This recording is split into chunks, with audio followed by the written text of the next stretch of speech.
The broken mirror. Have you ever tried to hold onto a broken mirror, only to find your hand bleeding? Think about it.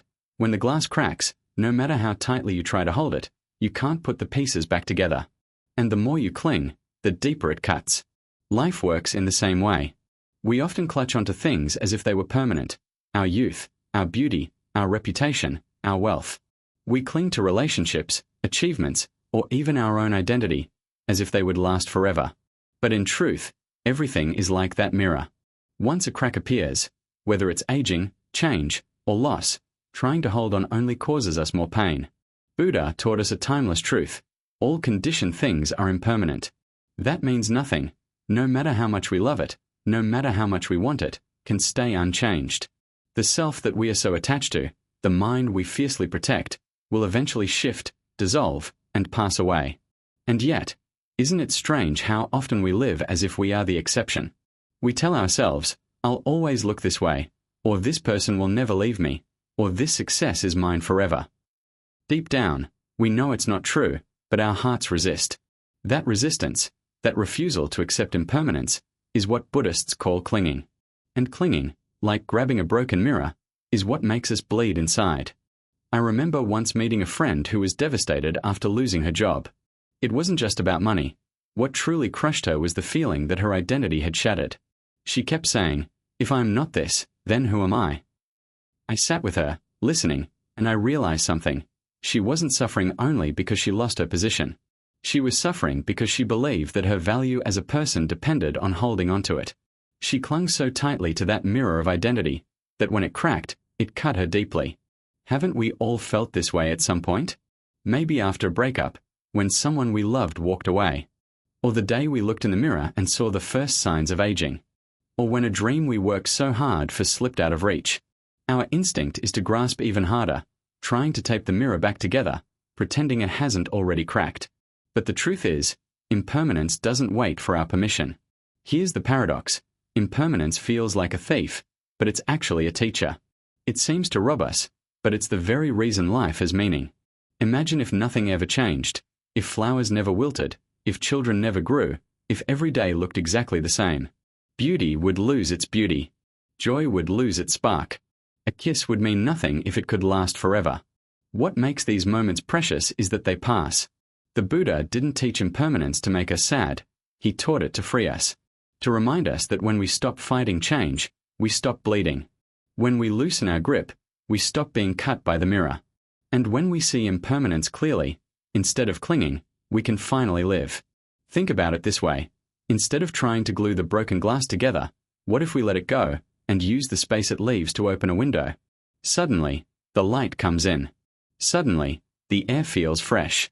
Suddenly, there's freedom. But here's the challenge. Our culture often trains us in the opposite direction. Everywhere, advertisements whisper, hold on longer. Stay young forever. Build a legacy that never fades. Social media rewards us for capturing and preserving moments, making them look eternal. But life doesn't work like that. And when reality collides with our illusions, we feel lost, cheated, even angry. This is why the practice of contemplating impermanence, what Buddhists call anicca, is so powerful. It's not about giving up joy, it's about deepening it. When you truly know that every cup you drink from is already fragile, every conversation could be the last, every sunrise will only happen once in that way, you begin to cherish life more deeply. You say thank you more often. You love more sincerely. You live with more gratitude and less regret. I want to ask you something. What in your life right now feels like that broken mirror? Is it an old relationship you still hold on to? A dream that didn't unfold as planned? A version of yourself you can't let go of? Can you see how clinging only adds more pain? And can you imagine how freeing it would feel to simply acknowledge, yes, it has cracked, and that's okay. When you release your grip, you don't lose. You gain something much greater, peace. And peace, as the Buddha taught, is the true blessing, the real wealth. I've found this in my own journey. There was a time when I feared aging, feared being forgotten. But the more I sat with the truth of impermanence, the more I realized, every wrinkle tells a story, every goodbye opens a door, every ending is also a beginning. Impermanence isn't my enemy, it's my greatest teacher. So, if you've been clutching a broken mirror in your life, Maybe this is your reminder. Let it fall. Don't let it keep cutting you. Trust that in the space it leaves, something new will grow. Because impermanence doesn't mean you lose your blessings. It means you finally learn how to keep them without clinging. Your kindness, your compassion, your good deeds, those are the treasures that don't get lost when things change. In fact, when you stop resisting life's changes, you actually protect your blessings. You stop wasting energy on bitterness or regret, and instead, you plant seeds of peace that will continue to grow. So, the next time you feel afraid of losing something, remember the broken mirror. Don't grip it until you bleed. Instead, breathe, soften, and let go. That's when your hands become free, to hold something new, to receive something better, or simply to rest in peace. Impermanence is not here to take away our joy. It's here to show us how to live fully, without fear of loss. And in the next video, we'll explore something even deeper: how understanding impermanence not only eases our pain of change, but also dissolves the fear of loss itself. Because when you truly see the nature of change, loss isn't the end, it's just a doorway. The change of seasons. Let me ask you something. If spring stayed forever, would flowers still be beautiful? At first, it sounds wonderful, doesn't it? Imagine endless days of blossoms, sunshine, and gentle breezes. No winter chills, no autumn leaves falling, no summer heat waves, just spring, forever. But if spring never ended, something strange would happen. Flowers would no longer bloom with freshness, trees would never rest, the soil would never renew. What once felt magical would soon feel stagnant, lifeless, even dull. There's an old folk story about a young man who wished for exactly that, an eternal spring. He loved flowers so much that he couldn't bear to see them wither. So he prayed that spring would stay forever, that blossoms would cover the fields without end. At first, it seemed like a dream come true. The trees never shed their petals, the gardens were always filled with color. But after a while, the flowers grew tired. Without time to rest, their beauty faded, and the land became weak. What the young man thought was paradise slowly turned into despair. The lesson is simple, yet profound. Change is not the enemy of life, it is the very heartbeat of life. Without autumn, spring cannot exist. Without endings, beginnings have no meaning. The beauty of the blossom lies in the fact that it won't last forever. This is what the Buddha called impermanence. It is the truth that everything changes, everything flows, nothing stands still. And yet, how often do we resist this truth? We cling to youth as if it could be permanent. We hold on to relationships, jobs, or identities as if they'll never shift. We even cling to our pain, replaying old wounds because, in some way, they make us feel like we are still holding on to what's already gone. But clinging to permanence is like demanding spring to last forever. It's unnatural, and it only leads to suffering. Think about it. What if you never aged? At first, it might sound appealing. But if no one aged, children would never grow into adults, wisdom would never mature, and life would become frozen. A world without change would be a world without growth, without renewal, without meaning. I once heard someone say, the most beautiful part of a song is that it ends. If it went on forever, without pause, without silence, would eventually stop hearing it as music. Life is the same. It's the passing of time, the rising and falling, the blossoming and withering, that gives each moment its depth. And yet, we fight it. When we lose something we love, we protest. Why did this have to change? When life shifts in ways we didn't expect, we blame fate, or even blame ourselves. But the truth is, change was never the problem. The problem was our refusal to accept it. Buddhism teaches that the suffering of change doesn't come from change itself. It comes from clinging. It comes from that inner voice that says, I don't want this to end, or I can't accept this beginning. When we let go of that resistance, change no longer feels like an enemy. It feels like the natural rhythm of life. Here's a perspective that has helped me. Instead of asking, why does this have to change? I try asking, what is this change teaching me? When autumn arrives, it teaches us about letting go. When winter comes, it teaches us about rest and silence. Spring shows us renewal, and summer shows us abundance. Each season has a lesson, and our lives are the same. Every transition carries wisdom, if we are willing to see it. I remember going through a difficult breakup years ago. At first, I resisted it with all my strength. I wanted to keep things the same, to hold on to what I knew. But eventually, I realized I was clinging to spring when life was asking me to enter autumn. That season of falling leaves in my life gave me the space to grow in ways I never would have imagined. And when spring finally returned, it was a new kind of spring, different, deeper, and more beautiful because of the winter I had endured. So let me ask you, what season of life are you in right now? Are you in a springtime of beginnings, where everything feels fresh? Or maybe you're in summer, harvesting the rewards of past efforts. Perhaps you're in autumn, letting go of things you can no longer carry. Or maybe you're in winter, a time of quiet, where growth is happening beneath the surface, unseen. Whatever season you are in, remember, it will not last forever. And that is not something to fear. That is something to honor. Because when you see change as natural, you stop blaming yourself, and you stop blaming others. You stop asking life to be something it cannot be. You stop resenting people for changing, and you stop resenting yourself for not staying the same. Instead, you begin to flow with the seasons of your life, trusting that each one has its own purpose. And here's the beauty of it. When you live with this awareness, you stop taking things for granted. You savor the laughter of your loved ones because you know it won't always sound the same. You hold someone's hand with more tenderness because you know you won't always be able to. You watch a sunset not as just another evening, but as a once-in-a-lifetime gift, because no two sunsets are ever the same. This is the gift of impermanence. It transforms ordinary moments into sacred ones. So, if you find yourself clinging, wishing life would stay exactly as it is, remember the story of the eternal spring. Eternal spring is not paradise, it's stagnation.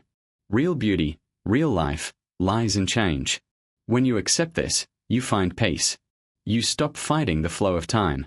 You stop accusing life of being unfair. You stop blaming others for being who they are today instead of who they were yesterday.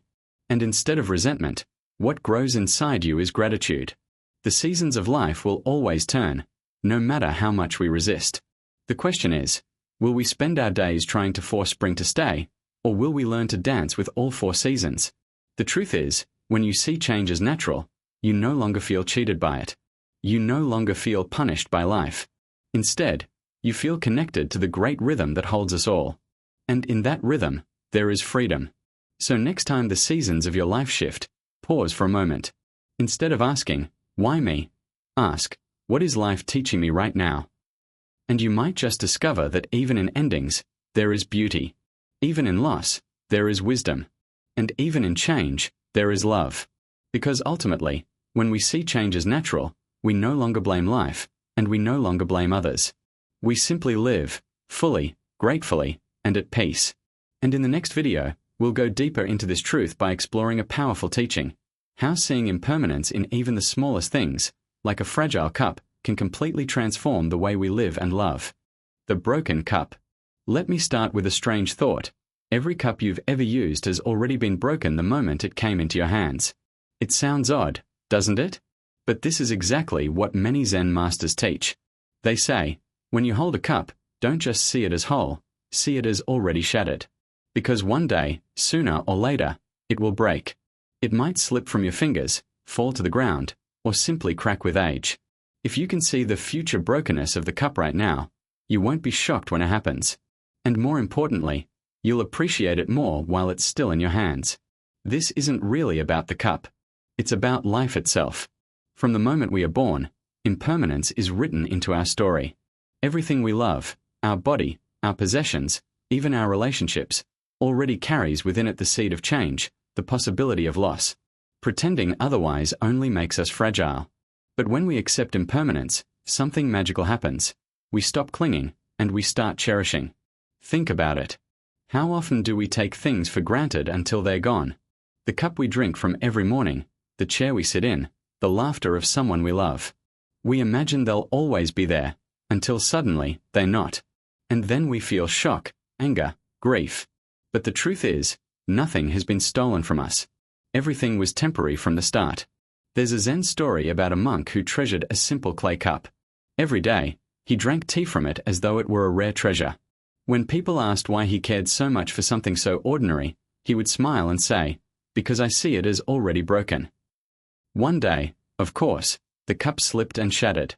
And instead of despair, he simply bowed. For him, nothing was lost, because he had loved the cup fully while it lasted. What if we lived our lives this way? What if we saw everything around us, not with dread, but with a gentle awareness that nothing lasts forever. Imagine how much more tenderly we would treat the people in our lives.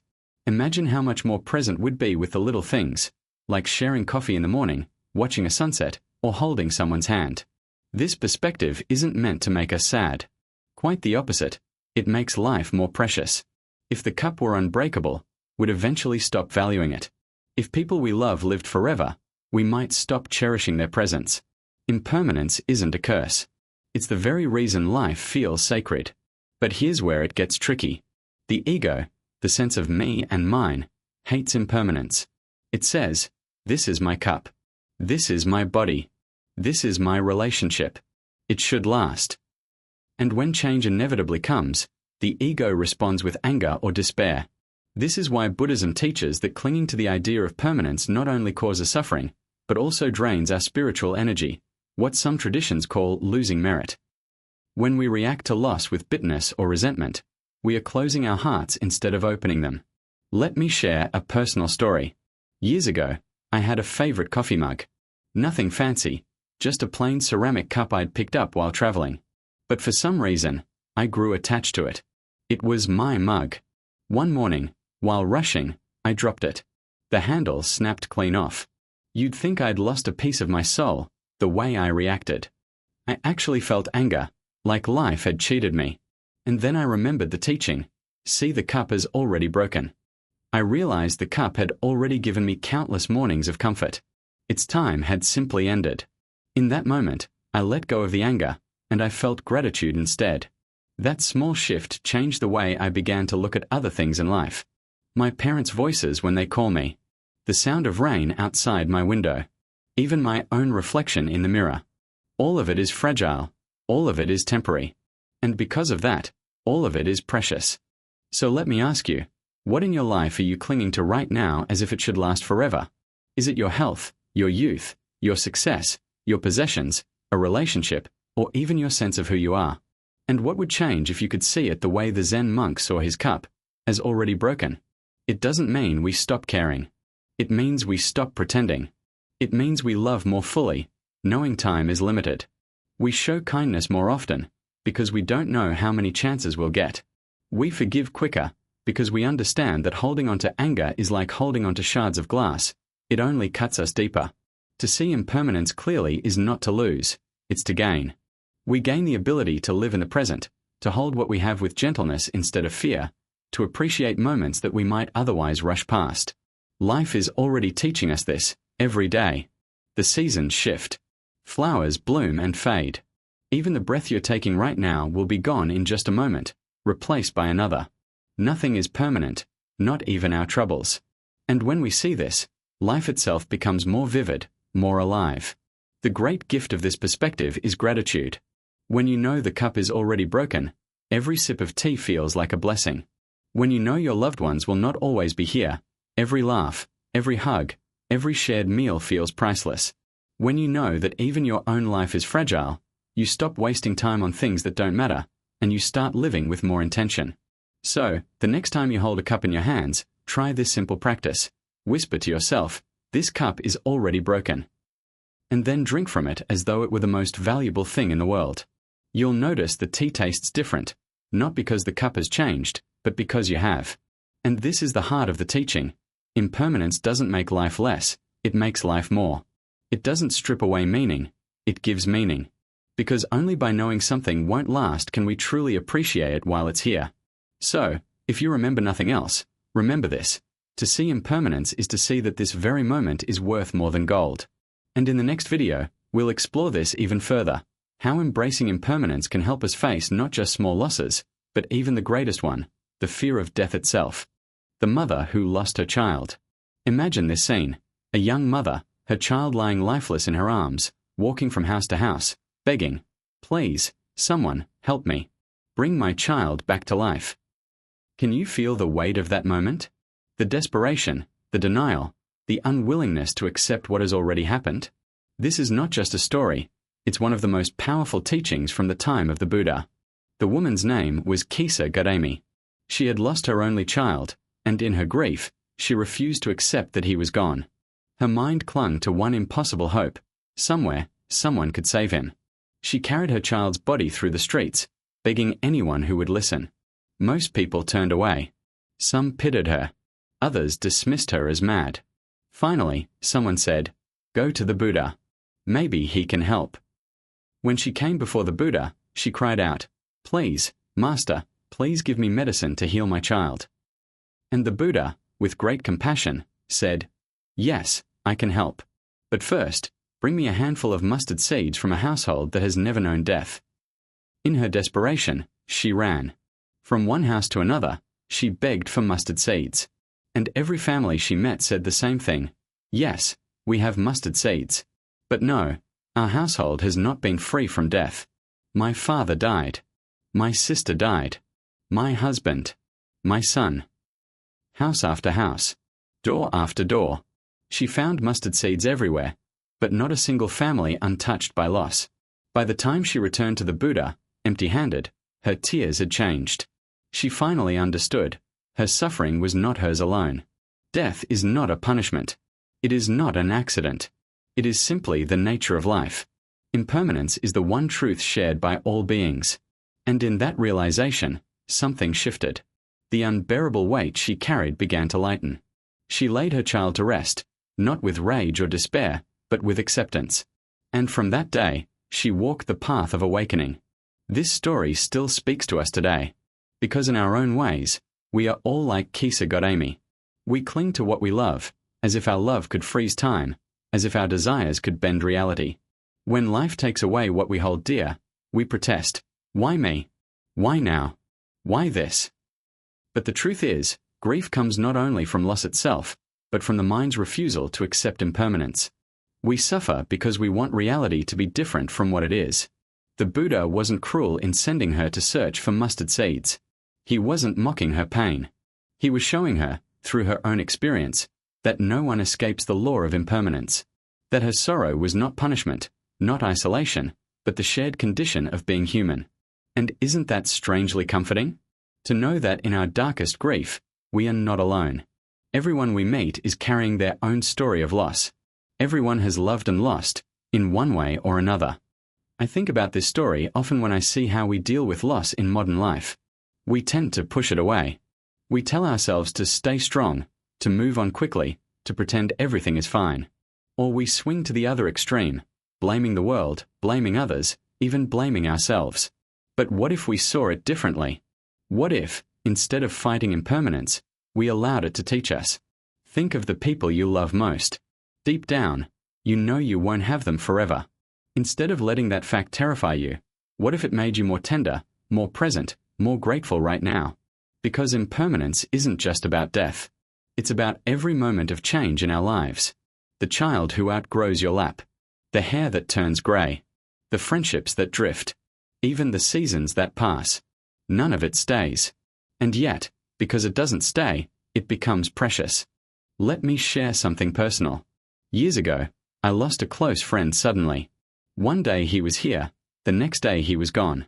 For months I asked, why him? Why so soon? I carried that anger like a heavy stone in my chest.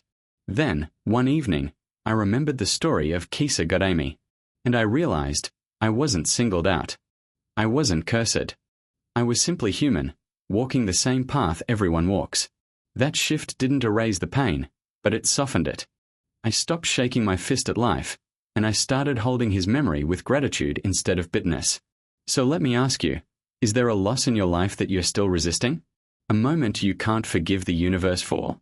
What if, instead of seeing it as an unfair theft, you saw it as part of the same rhythm that carries us all? Could you let that soften your heart, even just a little? This doesn't mean we stop grieving. It means we grieve without fighting the truth. And in that surrender, something unexpected arises: compassion. We begin to see not only our own pain, but the pain of others. We become gentler, less judgmental, more open. That's the gift of contemplating impermanence. It doesn't make us cold or detached. It makes us warmer. Because when we realize how fragile life is, we stop wasting it on anger and resentment.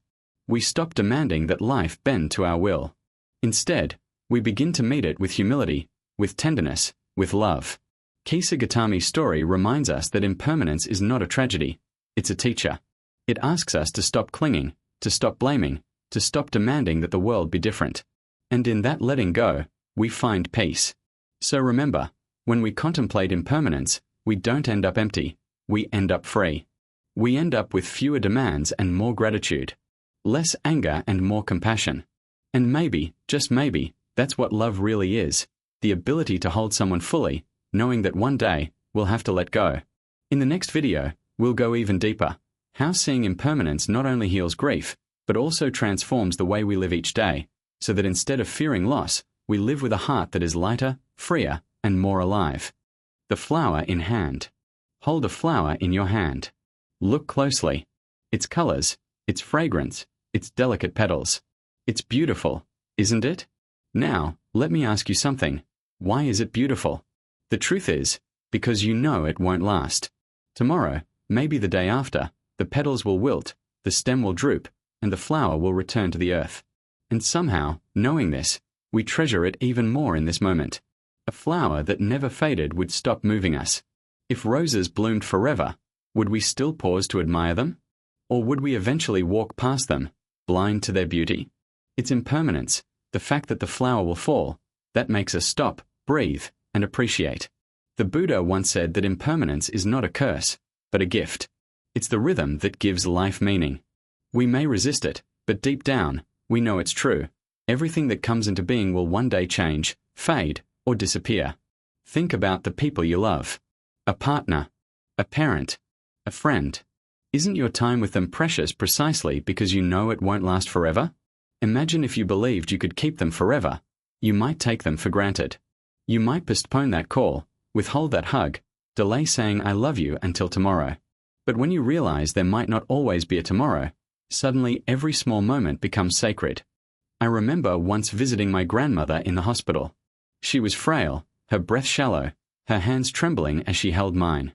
In that moment, I knew this hand I was holding would not always be there. The realization didn't crush me. It made me cherish her more deeply than ever before. Every word, every smile, every silence became precious. Impermanence didn't steal my joy.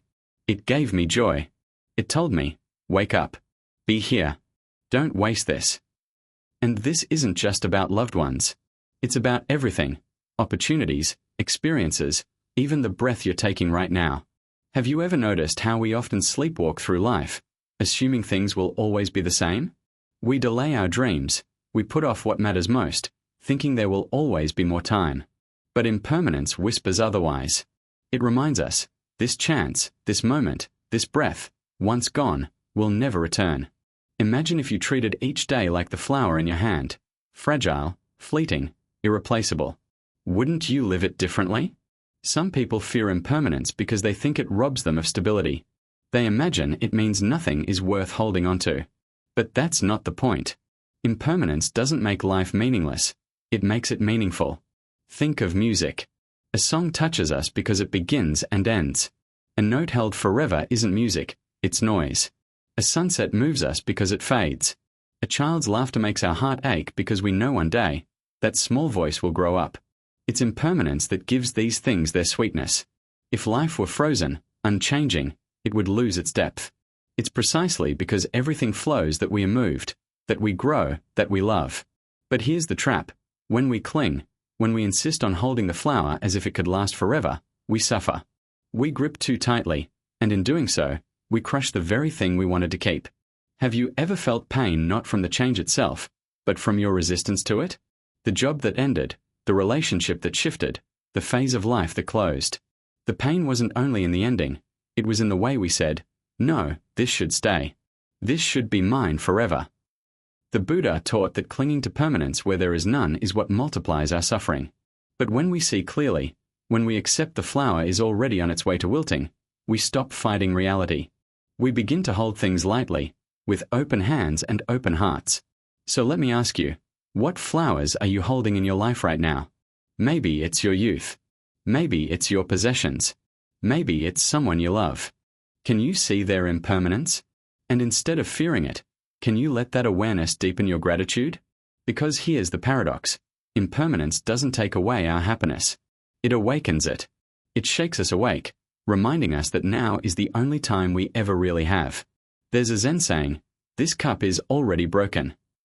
When you drink tea from your favorite cup, imagine it as already shattered. Then, when it does break one day, as all cups do, you won't be devastated. Instead, you'll remember how many mornings it warmed your hands, how many times it brought you comfort. The flower is already fading. The cup is already broken. The breath is already passing. And because of that, we can love them more deeply. I want to share something with you that changed how I see impermanence. Once, during a retreat, the teacher said, "Don't love as if it will last forever. Love as if this is the last time." At first, it sounded sad. But then I tried it. I hugged a friend that evening as if it might be the last hug. I listened as if it might be the last conversation. And in doing so, I realized I had never really been fully present before. Impermanence wasn't depressing. It was liberating. It freed me from postponing love, from postponing life. So next time you see a flower, pause. Really see it. Not just as decoration, not just as background, but as a teacher. It's telling you, beauty is precious because it fades. Time is sacred because it ends. Love is deep because it cannot last forever. Impermanence isn't the thief of happiness. It's the very thing that makes happiness possible. So, remember this. Hold life like you hold a flower. Gently. With appreciation. Knowing it won't last forever, and because of that, it matters infinitely more. And in the next video, we'll explore something even deeper. How impermanence doesn't just shape our gratitude, but also dissolves our fear of losing. When we truly understand change, loss itself begins to look different. The King and the Ring. There's an old story about a powerful king, wealthy, respected, and feared. Yet despite his throne, his riches, and his victories, he was a man often thrown into storms within himself. When he lost a battle, he sank into despair. When he won, he drowned in pride. His mind was like a boat without an anchor, tossed up and down by the waves of success and failure. Seeing his suffering, a wise teacher came to him and offered a gift, a small, simple ring. Inside the ring were 4 words engraved, "This too shall pass." The king wore it. And from then on, whenever despair pulled him under, he looked at the ring and remembered, "This pain will pass." And whenever pride inflated his heart, he looked at the ring again and remembered, "This triumph will also pass." Slowly, the king found balance, a steadiness that no battlefield or throne could ever give. Now, why does this story strike so deeply? Because it's not just about a king. It's about us. Think about your own life. How often do you swing between extremes? When something wonderful happens, you feel unstoppable. But when things collapse, when the deal falls through, when the relationship ends, when the doctor gives bad news, you feel as if the world itself has ended. And yet, if you look back, hasn't every single storm eventually passed? Hasn't every shining moment eventually faded? The truth is, both joy and sorrow, both victory and defeat, are temporary. Life is a constant dance of rising and falling. The problem isn't the change itself, it's how tightly we cling to each state, wishing it could last forever. The Buddha taught that clinging to permanence where there is none is the root of suffering. And this is what the King's Ring was really pointing to. Those 4 words, "This too shall pass," are not just comfort. They are wisdom. Think about success. How easy it is to let it inflate us. To think, "This is mine. I've made it. I am untouchable." But success that blinds us to impermanence becomes dangerous. Because when life shifts, as it always does, we crash even harder. And failure. It feels unbearable in the moment. Yet every heartbreak you've ever endured, every failure you once thought you'd never recover from, didn't you survive them? Didn't you eventually stand up again? When we truly see impermanence, we stop clinging so desperately to the highs, and we stop drowning so deeply in the lows. Let me share something personal. Years ago, I faced a season where everything seemed to collapse at once. Career setbacks, broken relationships, financial strain. I remember lying awake at night, my mind spinning, thinking, "This is the end. I'll never get out of this." But years later, when I look back, those nights are just memories. The pain has passed. In its place, I see growth, resilience, and lessons I couldn't have learned otherwise. And here's the irony. The very struggles that once felt unbearable are now part of the strength I carry. They passed, but the wisdom stayed. We often believe that stability lies in holding on to what we love, or in preventing change. But real stability, the kind the king discovered, comes from embracing change itself. Imagine standing in the middle of a river. The water keeps flowing, sometimes calm, sometimes raging. If you try to stop the water, you'll be exhausted. But if you learn to stand steady, letting the current flow around you, you'll discover peace even in the middle of motion. That's what the ring reminds us. Peace doesn't come from freezing life in place. It comes from remembering that everything moves, and that's okay. Now, let me ask you, what would change in your life if you carried those words with you? This too shall pass? When your boss praises you, when money comes in, when love blossoms, wouldn't those words humble you, reminding you to stay grounded, grateful, and kind? And when illness strikes, when disappointment visits, when loneliness sits beside you, wouldn't those words comfort you, reminding you that this pain, too, is temporary? Impermanence is not the enemy. It's the great equalizer. It keeps us from drowning in despair, and it keeps us from being drunk on success. It whispers balance into our restless hearts. Some people might think, but if everything passes, doesn't that mean nothing matters? No, it's the opposite. Precisely because everything passes, everything matters even more. If this joy won't last, treasure it now. If this pain won't last, endure it with courage. If this life itself won't last, live it fully while you can. Impermanence doesn't erase meaning, it gives it urgency. It invites us to show up, to love fully, to forgive sooner, to stop postponing what matters most. The king learned that true power is not in conquering lands or building empires. True power is in mastering the mind. And the greatest wealth he gained wasn't gold or glory, it was peace. And peace, my friends, comes not from control, but from wisdom. The wisdom that sees clearly. Nothing lasts forever. Not pain. Not pleasure. Not success. Not failure. So, if life feels heavy right now, remember the ring. This too shall pass. If you're on top of the world right now, remember the ring. This too shall pass. And if you're somewhere in between, remember it still. Because peace is not found in what happens outside of you, but in how you meet it inside yourself. The greatest blessing we can cultivate isn't more wealth, or more recognition, or even more victories. The greatest blessing is a calm heart, a heart that sees the rise and fall of life, and rests steady, like a mountain beneath the changing sky. And that calm heart begins with wisdom, with seeing clearly, with remembering, in both joy and sorrow, this too shall pass. The river that never stops flowing. Have you ever heard this question? Can you step into the same river twice? At first, it sounds simple. Of course, you can go back to the river, step into it again. But think about it more deeply. By the time you return, the water you touched before has already flowed downstream.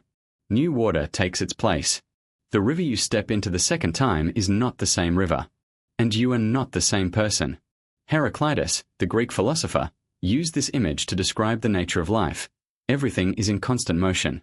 And centuries before, the Buddha was teaching the same truth. Moment by moment, everything changes. Not just rivers, not just seasons, but even you, even me, even this very breath. Now, let's pause here. If everything changes, why do we suffer so much? It's because we keep insisting that things shouldn't change. We want the river to freeze, to hold still, so we can keep it the way it was when it felt good. We cling to our youth, our health, our success, our relationships, our possessions, as if we could lock them in a glass case, untouched by time. And this is where pain begins. Because the river never stops. The water will flow, whether we agree or not. Think about the times in life when you've resisted change. Maybe you wanted a relationship to last forever, but it ended. Maybe you held on to an identity. I am strong, I am successful, I am in control, and then life showed you otherwise. The tighter we cling, the harder it hurts when life moves on. It's like standing in a rushing stream and trying to hold back the water with your hands.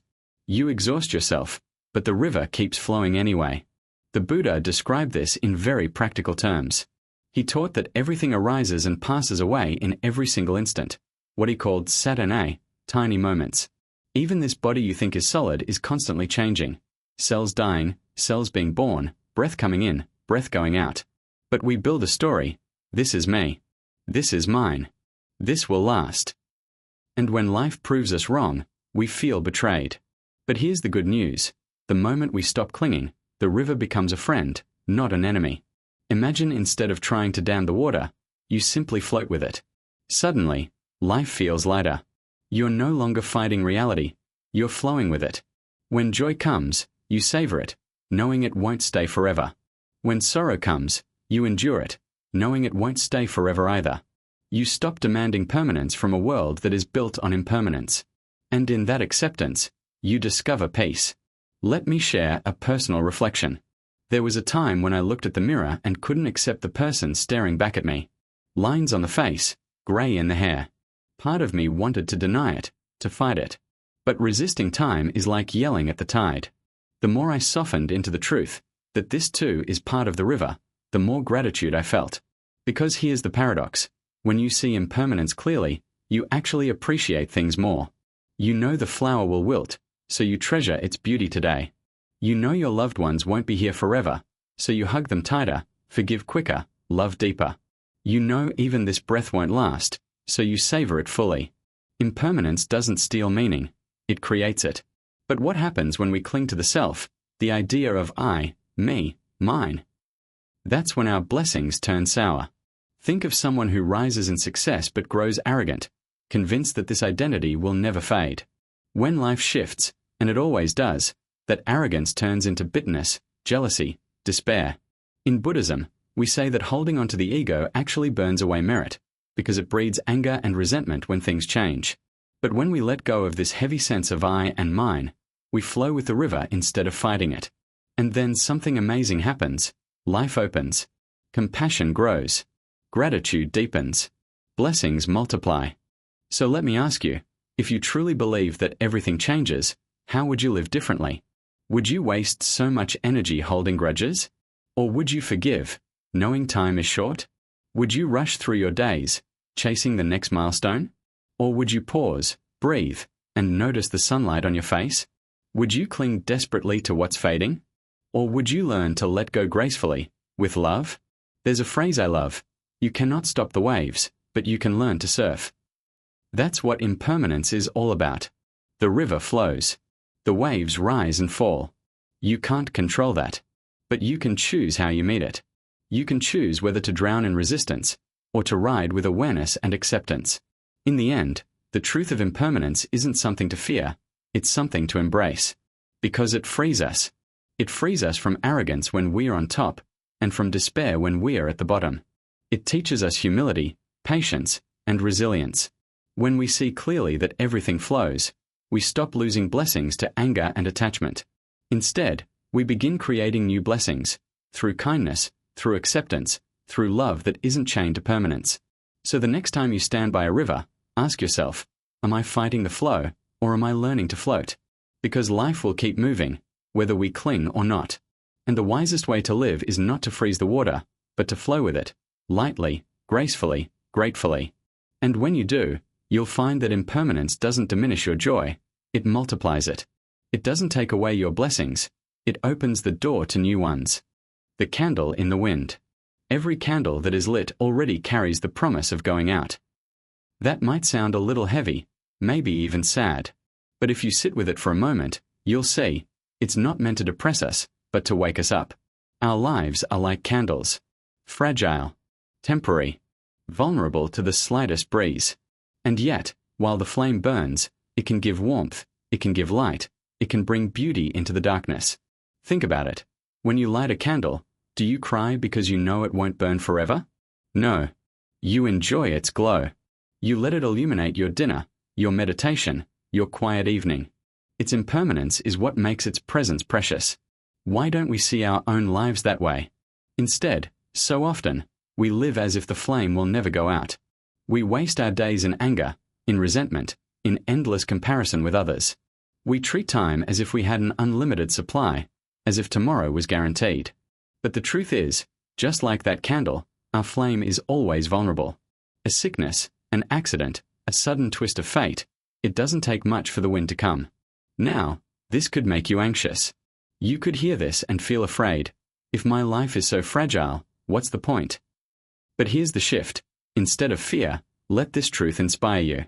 Because if life is short, then the only wise way to live is with intention, with kindness, with love. The Buddha often reminded his students of death, not to frighten them, but to awaken them. He compared life to a dewdrop, a bubble, a flickering lamp. Temporary, fleeting.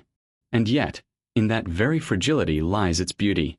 Imagine holding a crystal glass. If you thought it was indestructible, you might toss it around carelessly. But if you know it could break, you cradle it gently, you cherish it.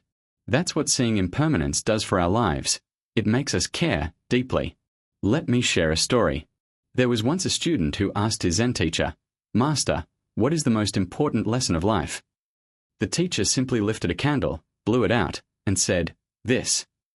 The student didn't understand at first. But later, when his own loved one passed away, he realized, life is short, like that flame. What matters isn't how long it burns, but how much light it gives while it's here. So let me ask you, what are you doing with your flame? Are you spending it fueling jealousy, competition, bitterness? That's like holding a candle and waving it around carelessly until it burns out without having lit anything. Or are you using your flame to bring warmth, to brighten someone's darkness, to create meaning? That's like lighting other candles around you. Your kindness continues even when your own flame goes out. Here's something I've learned. Impermanence doesn't rob life of meaning. It gives it urgency. Think about love. If you knew you could be with someone forever, would you appreciate them the same way? Probably not. But when you know that time is limited, every moment becomes more vivid. A shared laugh, a gentle touch, even a simple meal together becomes sacred. Think about your dreams. If you thought you had infinite time, would you pursue them with the same energy? Most likely, you'd keep postponing. But when you know the flame won't last forever, suddenly today matters. Suddenly you don't want to waste your chance. There's a phrase I love, "Don't curse the darkness, light a candle." To me, that's the perfect attitude toward impermanence. We can't change the fact that the candle will one day go out, but we can choose to make its light worthwhile while it's here. I remember once sitting by my grandmother's bedside in the hospital. Her breath was weak, her flame dimming. And yet, even then, her presence was light. She smiled, she squeezed my hand, she whispered blessings. In that moment, I realized, it's not about how long the flame lasts, it's about what kind of warmth it gives. Her candle burned out, yes, but the light she passed on continues in me, and in everyone she touched. That's the miracle of living with awareness of impermanence. Your flame can ignite others, and that light continues long after your candle has gone. So how do we live like this, without fear, without clinging? First, we remember daily, this flame is fragile. Every morning, every breath, is a gift. When you wake up, instead of immediately rushing into stress, pause and think, I have another day, another chance to give light. Second, we choose where to burn. Don't waste your flame on bitterness or petty fights. Invest it in love, in service, in creating beauty. That's how your life becomes meaningful. And third, we accept the wind. We don't know when it will come. But instead of fearing it, we prepare by living so fully, so generously, that when it does, we leave no regret. So let me bring you back to that opening image. A candle in the wind. Fragile, yes. Temporary, yes. But also luminous, also capable of lighting countless other flames. Your life is that candle. My life is that candle. The question is not, how do I stop the wind? Because you can't. The real question is, what will I do with this flame while I have it? The cloud and the rain. Have you ever watched a cloud drift across the sky, heavy with water, only to see it dissolve and vanish? At first glance, it seems like it's gone forever. But pause for a moment and think, where did it really go? The cloud didn't disappear. It transformed. Its water fell as rain. That rain ran into streams, flowed into rivers, and eventually joined the vast ocean. Nothing is truly lost. It simply changes form. This is the essence of impermanence, the Buddha's teaching in action. Life, just like the cloud, is always moving, always transforming. And yet, so often, we cling to what is passing, as if holding on could make it permanent. Imagine watching a beautiful cloud and feeling sad as it disappears. Many of us do this, not just with clouds, but with people, opportunities, moments of joy. We cry when a friend moves away, when a job ends, when a chapter of life closes. And yet, if we take the cloud as an example, we might notice something important. The water hasn't vanished, it's still falling, still nourishing life. When we cling to permanence, we miss the flow. We fail to see that endings are also beginnings, that loss is also transformation. Let me share a story. There was a woman who spent years mourning the loss of her childhood home. Every memory, every corner, every old tree haunted her. She felt as if a piece of her life had been destroyed. One day, she visited a river near her old neighborhood. As she watched the water flow, she realized the house was gone, yes, but the experiences, the love, the growth it nurtured had become part of her. Like the cloud, it had changed form. It hadn't been lost, it had transformed. The Buddha teaches that impermanence, or anicca, is not an ending, not annihilation. It is transformation. Nothing really vanishes. When a job ends, it opens space for new work. When a friendship fades, it can make room for deeper connection elsewhere, or teach us lessons we carry forever. When someone we love passes away, their presence continues, not as it was, but in our hearts, in our memories, in the ways their love shaped us. This perspective changes everything. Think about grief or fear of loss. When we see the cloud dissolve, we might first feel sadness. But then, we notice the rain nourishing the earth. The same principle applies in our lives. Endings aren't just endings, they're transformation. It also teaches humility. We can't own the cloud, the rain, or the river. Life flows through us. And if we try to cling too tightly, we suffer. But if we learn to recognize the flow, to embrace transformation rather than resist it, we find a new kind of freedom. I want to share something personal. I once lost a mentor I admired deeply. At first, I felt devastated, as if the guidance, the support, the presence had vanished completely. But later, I realized that the lessons and values they instilled in me were still alive. Their influence flowed through my decisions, my actions, the way I interact with others. They hadn't disappeared, they had transformed, just like the cloud into rain, rain into rivers, rivers into the ocean. When I saw it this way, my grief didn't vanish entirely, but it shifted. It became gratitude. And in that gratitude, I discovered peace I hadn't expected. Impermanence also reminds us not to fear change. Many people resist it because they see change as loss. But if we look closer, every ending is a transformation. Life isn't about holding on forever. It's about flowing with the transformations, noticing the rain that follows the cloud, the new rivers that form. Ask yourself, how many times have you grieved over something that has truly vanished? Or could it be that it has simply transformed, appearing in a new shape, a new opportunity, a new form of life? The cloud is also a powerful metaphor for our own self. We cling to identity. I am this, I am that, this is mine. But like the cloud, our sense of self is constantly changing. Thoughts, emotions, relationships, abilities, they all flow and shift moment by moment. When we cling too tightly, suffering arises. When we observe, we see, the self is a river of transformation, not a fixed entity. This awareness doesn't diminish life, it enhances it. By seeing the flow, we appreciate each moment more deeply. We respond with wisdom rather than fear. We forgive more easily, love more freely, and let go gracefully when change comes. There's a quote I love, a cloud never disappears, it just changes shape. Think about that in terms of life. Every moment, every relationship, every opportunity is part of a flow. Loss isn't final. Regret isn't permanent. Life is continually transforming, and we are carried along, like droplets in a river that eventually meet the sea. When we see this clearly, we stop fearing the end. We stop clinging to what cannot last. Instead, we notice continuity, the ongoing cycle of life. Even endings carry gifts. Even separations bring growth. Even death becomes transformation. So, the next time you watch a cloud dissolve, let it remind you, nothing truly disappears. What seems lost is only changing form. The river continues to flow. The rain continues to fall. Life continues to move, always, endlessly. And we, like the water, are part of that transformation. When we let go of rigid attachments to permanence, we align ourselves with the natural flow. We stop losing blessings to fear and clinging. We start seeing life as an ongoing cycle of renewal, closing and opening. Every door that closes opens another. It's a phrase that sounds simple, but when you pause and feel it, it carries the depth of life itself. How often have we clung to something that ended, a job, a relationship, a chapter of our lives, and felt that a part of us was lost forever? Yet, Every ending carries a hidden gift, a subtle opening, waiting for us to notice. This is the teaching of impermanence. Life moves in waves. Some peaks thrill us, some valleys challenge us. And every crest and trough is part of the flow.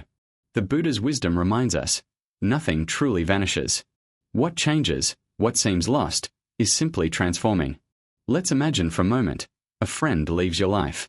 At first, it feels like the door has slammed shut. Your heart aches. You may replay every moment, every conversation, wishing you could hold on tighter or rewind time.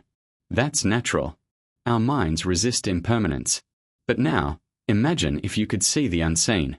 The lessons they left, the memories you shared, the ways they helped you grow, these are still here. Maybe in a conversation you have tomorrow, you draw wisdom from their advice. Maybe their laughter, their kindness, their example continues to shape how you love others. They haven't disappeared. They've transformed. They've become part of your river, flowing toward new experiences. Impermanence is not loss, it's transition. And here's the key: clinging and resentment, that's what drains our blessings. When we hold tightly to what's gone, we cultivate frustration, anger, regret. That's what diminishes the good in our lives. I've seen it in people close to me, and even in myself. When I obsess over something that ended, I feel heavy, trapped, almost as if I'm carrying a stone in my chest. But the moment I consciously let go, when I embrace the flow instead of resisting it, I feel lighter. Peace replaces tension. Clarity replaces confusion. And suddenly, I notice the doors that have quietly opened, waiting for me. Let's take a simple, everyday example: a morning commute. Imagine your usual route is blocked. At first, frustration rises. Why today? Why now? But then, you take an alternate path. Maybe you discover a street you've never seen before, a quiet park, a cafe with sunlight spilling through the windows.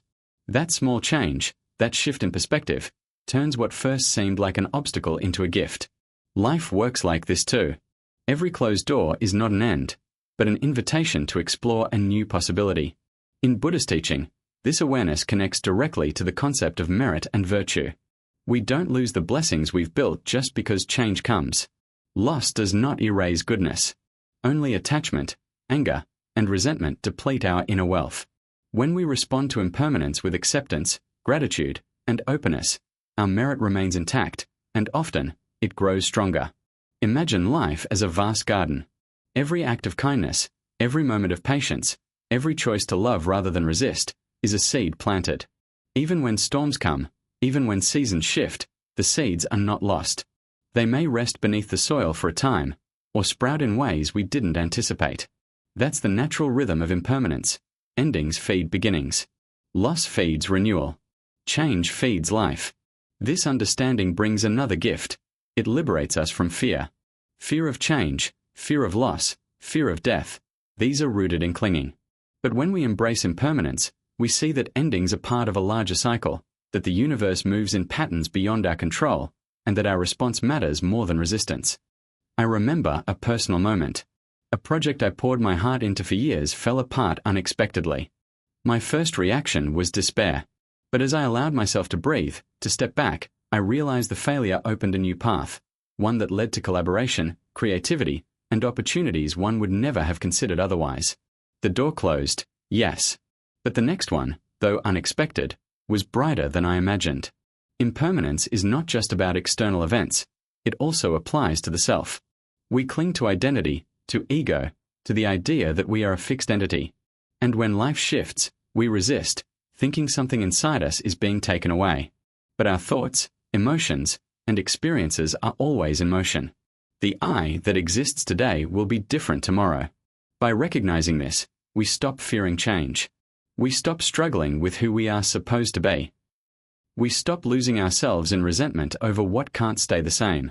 Instead, we discover freedom, the ability to respond with clarity, compassion, and creativity. We open the door to wisdom that lasts longer than any momentary success or failure. So how do we practice this in daily life? Notice change consciously. Observe moments of ending and beginning, in relationships, work, nature, even your own thoughts. Recognize them as natural, not personal failures. Release attachment. Understand that holding tightly to what is gone or uncertain only brings suffering. Let go, not with despair, but with trust in the flow of life. Embrace openness. When a door closes, look for the one that opens. Often, blessings appear in forms we didn't predict. Cultivate gratitude for each new possibility, each moment of transformation. Here's a question for reflection. What doors have closed in your life recently? And can you see the new paths they've revealed, the new chances to grow, love, or create? Sometimes, we are so focused on what's lost that we fail to notice what has quietly arrived. By practicing this, we align with the natural rhythm of the world. We no longer fear the tides of life, we flow with them. We protect our inner peace and merit. And perhaps most importantly, we cultivate a heart ready for whatever comes next, with curiosity, courage, and compassion. Sparkle's closing message. Impermanence teaches us to let go, not to lose. Every closed door invites a new opening. Every ending transforms into opportunity. Loss does not diminish our blessings. Clinging and resentment do. When we embrace change with open hearts, we retain peace, wisdom, and the freedom to live fully. And in the next video, we will explore the practice of observing no self, learning to release the deepest source of suffering, and discovering liberation at its roots. Until then, remember, the door has closed, but the path ahead is open, and it's waiting for your step.